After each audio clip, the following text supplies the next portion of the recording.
नमस्कार दोस्तों, आज अपने फिर बात करने जा रहे हैं अगले टॉपिक के बारे में जिसका नाम है राजस्थान का एकीकरण, है ना। इससे पहले हमने 1857 की क्रांति के बारे में कुछ महत्वपूर्ण बातें पढ़ी थी। आज अपने बात कर रहे हैं राजस्थान की एकीकरण की। तो देखो क्या हुआ कि जब 1857 की क्रांति की शुरुआत हुई थी, हम जानते हैं 1857 में, है ना।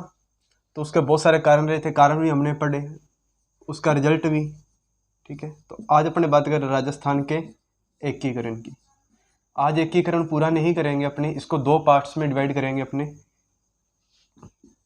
है ना। आज सिर्फ और सिर्फ इसका इंट्रोडक्शन पढ़ेंगे अपने, सिर्फ इंट्रो करेंगे आज इसकी अपने, है ना। सबसे पहले तो अपने को पता होना चाहिए इसके बारे में मेन दो चार चीज़ें। एक तो ये कि राजस्थान के एकीकरण में समय कितना लगा, राजस्थान के एकीकरण में समय कितना लगा। और एक अपने को पता होना चाहिए कि उस वक्त रियासतें कितनी थी, ठिकाने कितने थे और केंद्र शासित देश कितने थे। तो पहली बात करते हैं अपने कि राजस्थान के एकीकरण का समय। तो समय लगा था जो 8 वर्ष 7 माह और 14 दिन। अब यहाँ पे कंफ्यूज मत होना भैया आप लोग, यहाँ पे दो चीज़ें याद रखनी है आपको।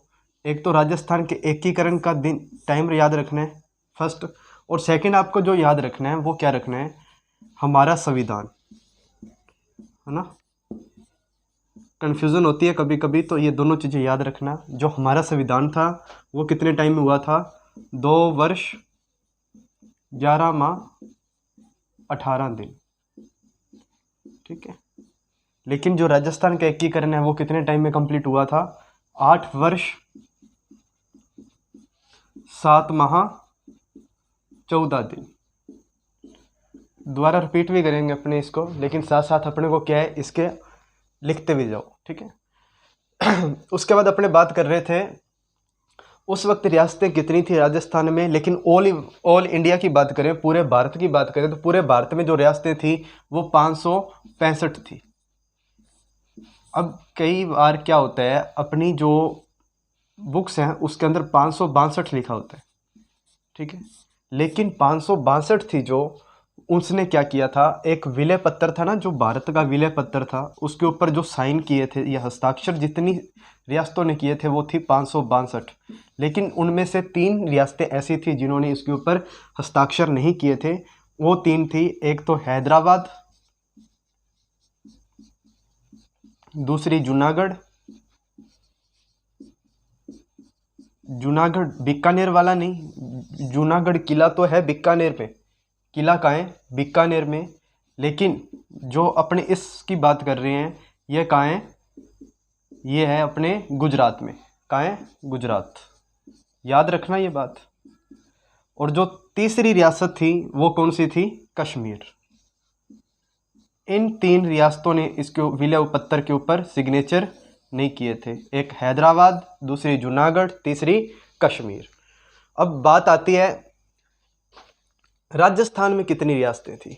अब राजस्थान में जो रियासतें थी, लेकिन हैदराबाद के बारे में एक बात याद रखना कि भारत की जो सबसे बड़ी रियासत थी वो कौन सी थी, हैदराबाद।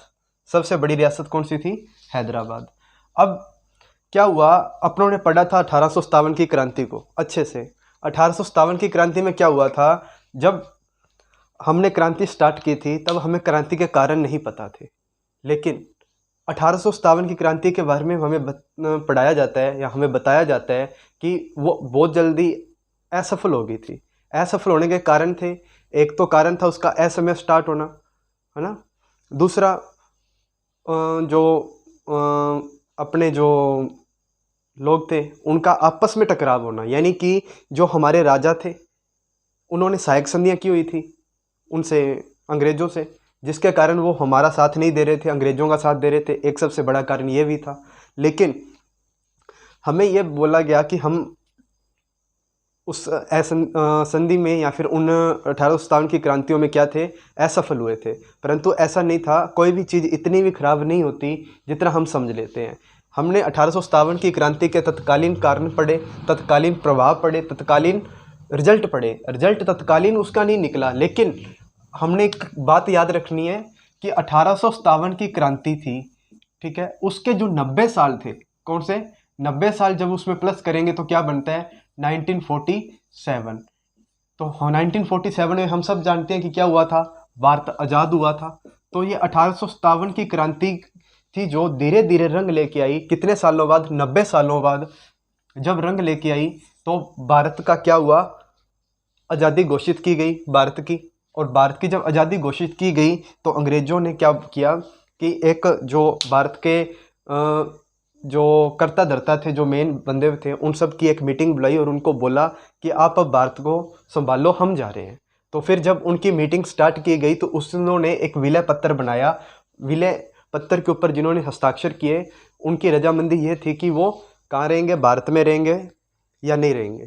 तो जिन्होंने रजामंदी दी वो कितनी रियासतें थी, 562 थी, और 3 रियासतों ने रजामंदी नहीं दी थी। हालांकि बाद में इनका विलय हो गया था, लेकिन जो 562 पढ़ी जाती हैं उसके अंदर ये 3 रियासतें शामिल नहीं होती, लेकिन जो 565 है उसके अंदर ये 3 रियासतें क्या होंगी, शामिल होंगी। सबसे बड़ी कौन सी है, हैदराबाद।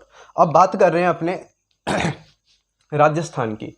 राजस्थान के एकीकरण के समय राजस्थान में जो रियासतें थी वो 19 थी, 3 ठिकाने थे ना, 19 रियासतें, 3 ठिकाने और एक केंद्र शासित प्रदेश था। अब 3 ठिकाने कौन कौन से थे याद रखना। एक तो था कुशलगढ़, देखो 19 तो रियासतें थी, रियासतें, 3 ठिकाने थे और एक था केंद्र शासित प्रदेश। अब मेरा एक सवाल उठता है यहाँ पे कि जो केंद्र शासित देश है, सॉरी जो ये ठिकाने हैं, ये ठिकाने और रियासत, इन दोनों में फ़र्क क्या था। केंद्र शासित तो हम पढ़ते आ रहे हैं, एक अलग ही राजधानी के रूप में होता है ये, लेकिन जो रियासतें और ठिकाने थे इन दोनों में फ़र्क क्या होता है कि जो रियासतें होती हैं इनको तोप सलामी की अनुमति होती है। किसकी होती है, तोप सलामी की। लेकिन जो ठिकाने होते थे इनको तोप सलामी की अनुमति नहीं होती थी, ये बात याद रखना, ठीक है। अब उसके बाद क्या था कि राजस्थान के जो 19 रियासतें थी, 3 ठिकाने थे, एक केंद्र शासित प्रदेश था। अब इसमें देखो क्या बात थी, जो 3 ठिकाने थे, एक ठिकाने का नाम तो हमने बहुत सुने, आप सभी ने भी सुना होगा, कुशलगढ़ का, है ना, कुशलगढ़, कुशलगढ़। दूसरा आपने सुना होगा नीमराना, नीमराना। तीसरा आपने सुना होगा लावा, लावा। अब देखो, पहला कुशलगढ़, दूसरा नीमराना और तीसरा लावा। याद करते चलो साथ साथ, दोहराओ दोबारा। एक कुशलगढ़, दूसरा नीमराना, तीसरा लावा। ये 3 ठिकाने थे और एक केंद्र शासित देश था, प्रदेश था, जिसका नाम क्या था, अजमेर मेरवाड़ा, अजमेर मेरवाड़ा। देखो बहुत ही अपने को नॉर्मल तरीके से पढ़ने, कोई ज़्यादा भागदौड़ नहीं करनी, सिंपल सिंपल सी कुछ बातें याद रखनी है जिनसे क्वेश्चन पुट किए जाते हैं। 3 ठिकानों के नाम, एक केंद्र शासित प्रदेश का नाम याद रखना अपने को। उसके अलावा 19 रियासतों में अपने को जो मेन मेन रियासतें थी, वैसे तो अपने को सारी पढ़नी पड़ेंगी, लेकिन जो मेन मेन रियासतें आज उनका जिक्र कर लेंगे कल अपने डेट वाइज। इसके सातों के सातों चरण, सातों चरणों में प्रधानमंत्री, सातों चरणों के में कौन कौन सी रियासतें आती हैं, कौन सी रियासत का कब विलय हुआ, ये सब पढ़ लेंगे। लेकिन आज अपने को मेन चीज़ें जो पढ़नी थी वो ये थी कि उस वक्त भारत में कितनी रियासतें थी, भारत में सबसे बड़ी रियासत कौन सी थी, और जो, हाँ अब एक बात और याद रखना कि जो ये विलय पत्र बनाया जा रहा था, इसकी सारी स्कीम बनाई जा रही थी, है ना, जो ये इस कमेटी का गठन किया गया था, इस कमेटी के जो अध्यक्ष थे वो कौन थे, अध्यक्ष का नाम जरूर याद रखना। अध्यक्ष थे सरदार वल्लभ भाई पटेल।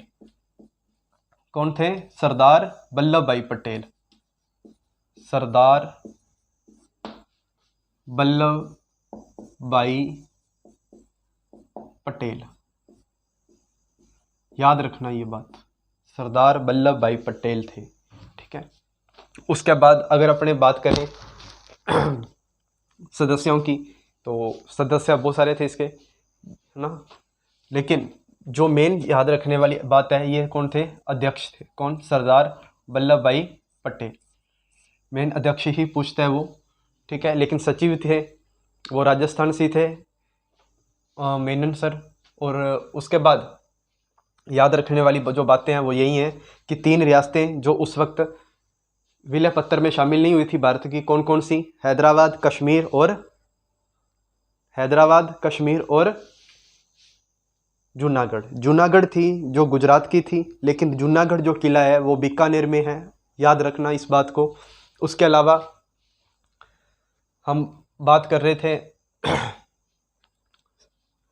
विलय पत्र की, तो विलय पत्र में था एक रियासत थी अपनी राजस्थान की, मुस्लिम रियासत टोंक, नाम सुना होगा आप सब ने।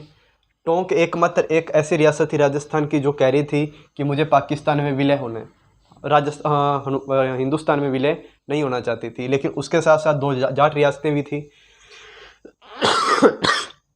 2 जाट रियासतें कौन कौन सी थी? एक तो थी धौलपुर और दूसरी भरतपुर। धौलपुर और भरतपुर थी जो भाषा के आधार पर बनी थी जाट रियासतें। ये कहाँ जाना चाहती थी? ये राजस्थान के जस्ट पास में एक है क्या नाम है अपने, यूपी, उत्तर प्रदेश। तो ये दोनों रियासतें कहाँ जाना चाहती थी? उत्तर प्रदेश में शामिल होना चाहती थी।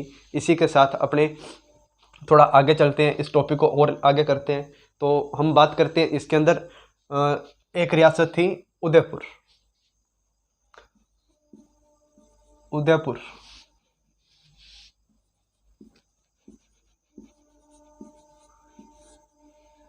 उदयपुर का नाम सभी ने सुना होगा। उदयपुर एकमात्र सबसे पुरानी रियासत, उदयपुर सबसे पुरानी रियासत, इसके बारे में याद रखना, ऐसे याद नहीं रहेगी। सबसे पुरानी रियासत, और इसको किस नाम से जाना जाता था? मेवाड़ के नाम से, क्योंकि ये चित्तौड़गढ़ वाला एरिया था। और चित्तौड़ का राजा, मेवाड़ का राजा महाराणा प्रताप। तो उदयपुर महाराणा प्रताप से याद रह जाएगा मुझे लग रहा है। और सबसे पुरानी रियासत थी। दूसरा अपने अब बात आ रही है कि सबसे नई रियासत कौन सी थी? तो सबसे नई रियासत जो बनी थी वो झालावाड़ बनी थी, याद रखना। झालावाड़ सबसे नई रियासत और सबसे पुरानी उदयपुर। और सबसे बड़ी रियासत थी मारवाड़, अपना ऊपर वाला एरिया, जैसलमेर वाला एरिया। इसको मिटो के अच्छे से लिख देता हूँ मैं एक बार ना, फिर उसको रिमेंबर कर लेना। और कोई बात हो, कोई डाउट हो, कोई बात ऐसी जो समझ ना आ रही हो, तो आप मेरे को कमेंट कर देना। मैं आपको दोबारा अगली वीडियो में आपका जो भी डाउट हुआ उसको क्लियर कर दूंगा, ठीक है। तो जिस चीज़ में कन्फ्यूज़न रहती है वो ये है कि मेवाड़ और एक तो मेवाड़ और दूसरा मारवाड़, ये कौन सा एरिया है? अभी मेवाड़ एरिया जो ये उदयपुर साइड है, उदयपुर वाला, ठीक है। और जो मारवाड़ है ये जैसलमेर वाला। अब जैसलमेर में क्या जगह खुली है, बड़ी रियासत है, जगह खुली खुली होती है, टिब्बे टिब्बे सारे। तो वो सबसे बड़ी रियासत कौन सी अपनी क्षेत्रफल की दृष्टि से सबसे बड़ी रियासत कौन सी थी? सबसे बड़ी कौन सी थी?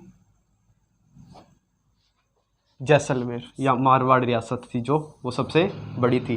लेकिन जो मेवाड़ रियासत थी वो सबसे पुरानी थी। अगर सबसे पुरानी पूछी जाए तो मेवाड़, और सबसे बड़ी पूछी जाए तो जैसलमेर सबसे पुरानी। अब बात आती है सबसे नई की, तो सबसे नई कौन सी थी? झालावाड़। झालावाड़ सबसे नई थी।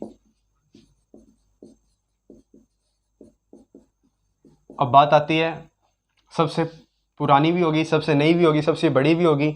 अब क्षेत्रफल की दृष्टि से सबसे बड़ी, क्षेत्रफल की दृष्टि से सबसे बड़ी जो थी वो जयपुर थी। जयपुर रियासत कौन सी थी? सबसे बड़ी।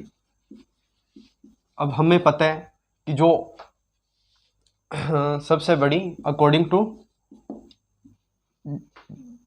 जनसंख्या की, जनसंख्या के अनुसार थी सबसे बड़ी, जनसंख्या के अनुसार।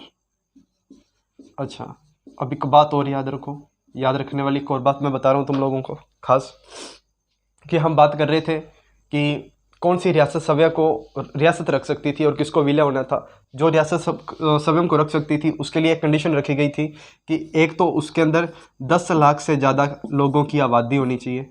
क्या होनी चाहिए? आबादी होनी चाहिए। और दूसरा उसके अंदर क्या होनी चाहिए, उसकी सालाना इनकम, सालाना आय कितनी होनी चाहिए, 1 करोड़ से अधिक होनी चाहिए। ठीक है। लेकिन जो जो ये जयपुर था, अकॉर्डिंग टू 1941 की जनगणना के अनुसार,